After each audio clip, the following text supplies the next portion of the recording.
The boardroom went silent the moment the promotion slide appeared on the massive screen. Every executive in the room turned toward me because they already believed they knew what was coming. After 9 exhausting years of sacrificing everything for the company, I was finally supposed to become Senior Vice President of Operations. Instead, my heart froze when I saw another name glowing in bold letters across the screen. It was not mine. It belonged to Emily Carter, the 23-year-old daughter of our CEO. She smiled proudly as everyone offered polite applause, even though she had never managed a shipping route, negotiated a customs delay, or solved a supply chain crisis in her life. At that moment I realized something painful. I had never been viewed as a future leader. I had only been the invisible person making everyone else look successful. My name is Natalie Parker, and for nearly a decade I dedicated my life to Carter Maritime Solutions, one of the fastest growing freight companies in the country. When I first joined, we were barely surviving. We operated from a worn-out office with failing computers, outdated systems, and constant financial pressure. I believed in the company because its founder, Richard Carter, convinced me that if I stayed loyal and helped build the business, we would eventually become partners. He promised that hard work would always be rewarded. I trusted every word because I wanted to believe that merit still mattered. Over the years, I became far more than an operations director. I redesigned our shipping network, modernized our scheduling systems, negotiated contracts across several continents, and personally handled every major client emergency regardless of the hour. My phone never stopped ringing. Holidays disappeared, vacations were canceled. Family dinners became conference calls. Whenever something threatened the company, everyone expected me to solve it, and somehow I always did. Richard praised me privately, promising that my promotion was only a matter of time. I never questioned him because I thought loyalty eventually paid off. Unfortunately, my personal life slowly disappeared while I chased that promise. I missed my younger sister's wedding because an overseas shipment became trapped in customs and Richard insisted nobody else could resolve the crisis. I canceled vacations that had been planned for years because another emergency always appeared at the last minute. The greatest regret still weighs heavily on my heart. During the final months of my mother's battle with cancer, I spent countless hours sitting beside her hospital bed with my laptop open, answering international calls instead of simply holding her hand. I convinced myself those sacrifices would secure a better future for my family. Looking back now, I realize I was protecting someone else's dream instead of my own. When the shareholder meeting ended, I followed Richard into his office. He poured himself an expensive drink before looking at me with an expression that almost resembled sympathy. He thanked me for everything I had done, then calmly explained that Emily represented the future of the company. According to him, I was the dependable engine hidden beneath the surface while she would become the public face everyone admired. My responsibility, he explained without a trace of embarrassment, would be training her, correcting her mistakes, and quietly making sure she looked brilliant before investors. Every sentence felt heavier than the last. After everything I had given that company, he expected me to remain invisible forever. Before I could answer, Emily walked into the office carrying several folders without even acknowledging me. She dropped them onto my lap and casually instructed me to process invoices for flowers, decorations, and catering from the celebration event because administrative work suited my skills better than executive leadership. Richard simply smiled as if nothing unusual had happened. He expected me to accept the humiliation without complaint. I looked at both of them for several seconds before offering a calm smile. I quietly agreed that everything would be handled exactly as it should be. Neither of them noticed that my loyalty had ended in that very moment. That evening I returned home feeling strangely peaceful instead of angry. I opened an old filing cabinet and searched for the employment contract I had signed almost 9 years earlier. Every page reminded me of the hopeful young woman who believed hard work guaranteed fairness. I slowly reviewed every paragraph, every condition, and every forgotten clause. I was no longer searching for justice from Richard because I already understood. He would never admit what he had done. Instead, I searched for something far more valuable. I searched for leverage. After nearly an hour of reading, I found it hidden inside the legal language. A forgotten section confirmed that several pieces of software I had personally created remained my intellectual property, because they had never been formally transferred to the company. My heartbeat quickened as I continued reading. Years earlier, Our outdated computer systems could not support the advanced logistics platform I had designed, so I hosted the core processing network on my own secure cloud servers under my personal registration. Richard never questioned it because he trusted me completely. He assumed everything belonged to the company. Legally, it never had. That discovery was only the beginning. 3 of our largest international clients had personally requested that I oversee every aspect of their shipping operations. During contract negotiations, their legal departments insisted on adding key personnel clauses allowing them to terminate their agreements if I ever stopped managing their accounts. Together, those clients generated nearly 3/4 of the company revenue. Richard had completely forgotten those provisions because he never handled the operational details himself. I had spent years protecting his business while quietly becoming the foundation beneath it. The people who believed they could replace me with an inexperienced executive had absolutely no idea what was about to happen. During the following week, I continued going to work exactly as before. I attended meetings, answered emails, and watched Emily confidently make decisions she barely understood. Instead of asking experienced managers for guidance, she filled conference rooms with trendy business phrases while ignoring warnings from the people who actually kept the company running. Everyone could see disaster approaching, but nobody dared challenge the CEO's daughter. The breaking point arrived sooner than I expected. Emily announced a major cost-cutting initiative designed to impress the board of directors. Her first decision was to reroute a critical pharmaceutical shipment through a cheaper shipping port that was already suffering from severe labor strikes and overwhelming congestion. The shipment belonged to our largest client and contained temperature-sensitive medical supplies worth tens of millions of dollars.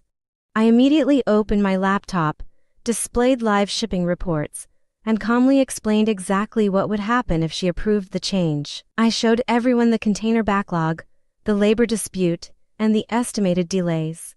I explained that the refrigeration units would eventually lose power if the shipment remained trapped for too long, destroying valuable medicine and permanently damaging our relationship with one of our biggest customers. The room became uncomfortably quiet because every experienced manager knew I was right.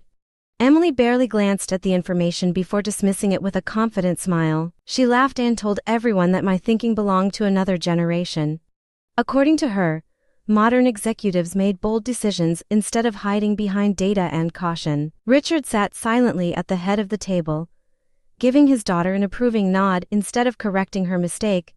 Then Emily made everything even worse.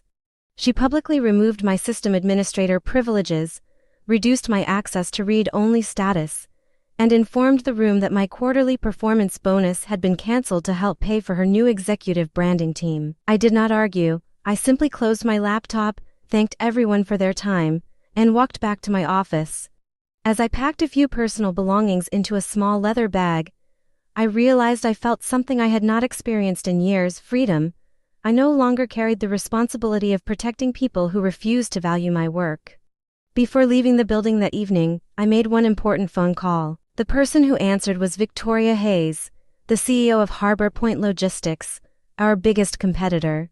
She had tried recruiting me several times over the years, but I had always refused because I believed loyalty mattered. This time my answer was different.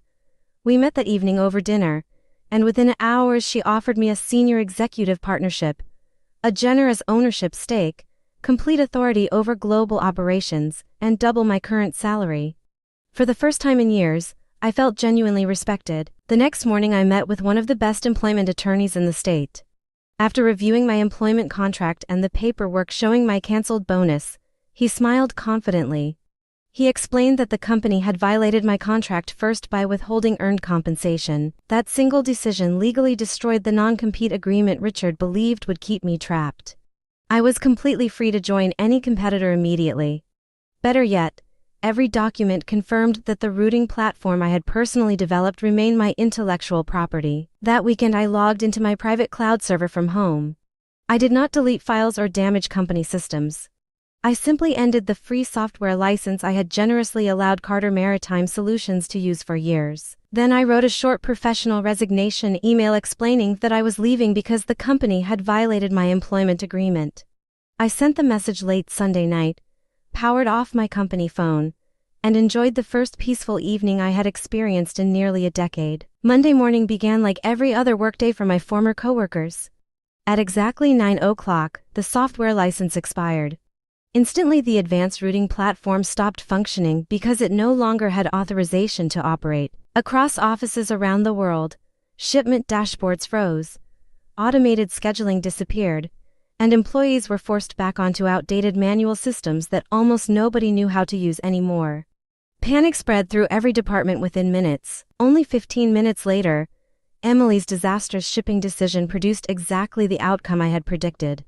The pharmaceutical containers became trapped inside the congested port with no practical way to move forward. Refrigeration systems failed during the delay, destroying millions of dollars worth of life-saving medicine. Furious executives from our largest client immediately demanded answers. When they learned I no longer worked for Carter Maritime Solutions, they activated the key personnel clause written into their contract and announced they would terminate the partnership. The remaining major clients quickly followed. They had trusted me for years because I always answered their calls, solved impossible problems, and treated their businesses like my own. Without hesitation, they transferred their operations elsewhere. Within a single afternoon, nearly 3/4 of the company revenue disappeared. Investors panicked, managers scrambled for solutions, and the empire Richard believed would stay in his family began collapsing before his eyes. Around lunchtime, my phone rang. Richard was shouting before I even finished answering. He accused me of sabotage, threatened lawsuits, and demanded that I reactivate the software immediately. Sitting beside me in my beautiful new office were Victoria and my attorney. I calmly placed the call on speaker. Instead of arguing, I asked Richard to speak directly with my lawyer. My attorney carefully explained the legal reality. Carter Maritime Solutions had breached my employment agreement first by withholding my earned bonus. My software remained my personal intellectual property, and I had every legal right to end the free license. He also warned Richard that attempting to copy or bypass my software would expose the company to serious intellectual property violations. The silence that followed lasted several long seconds. When Richard finally spoke again, the confidence had vanished from his voice. He apologized repeatedly and offered me everything he had denied only days earlier. He promised the executive position, company ownership, a large signing bonus, and immediate payment of every dollar he owed me. Emily cried in the background, begging me to save the company because the board intended to remove her from leadership. I listened quietly before giving my final answer. I reminded Richard that he once told me engines belonged beneath the hood where nobody could see them. Then I explained something he had forgotten. Without the engine, even the most beautiful vehicle cannot move an inch. I wished them both well, ended the call, and never looked back. 6 months later, Carter Maritime Solutions filed for bankruptcy after losing its biggest customers and facing overwhelming financial losses. Richard sold many of his personal assets trying to keep the company alive, but the damage was impossible to reverse. Emily disappeared from the corporate world almost as quickly as she had entered it, becoming a painful reminder that titles cannot replace experience. Meanwhile, Harbor Point Logistics welcomed every major client who chose to follow me. Together we built an even stronger company where talented employees received proper recognition, fair compensation, and genuine opportunities to grow. Nobody was expected to sacrifice their family, health, or future just to make someone else appear successful. People often ask whether I enjoyed watching my former employer fail. The truth surprises them. My greatest satisfaction never came from their downfall. It came from finally discovering my own value. I stopped begging for appreciation from people who only noticed my work after it disappeared. Walking away taught me something no promotion ever could. Loyalty is meaningful only when it is returned with respect. The moment I believed in my own worth instead of someone else's promises, I stopped living in the shadows and finally became the leader I was always capable of being.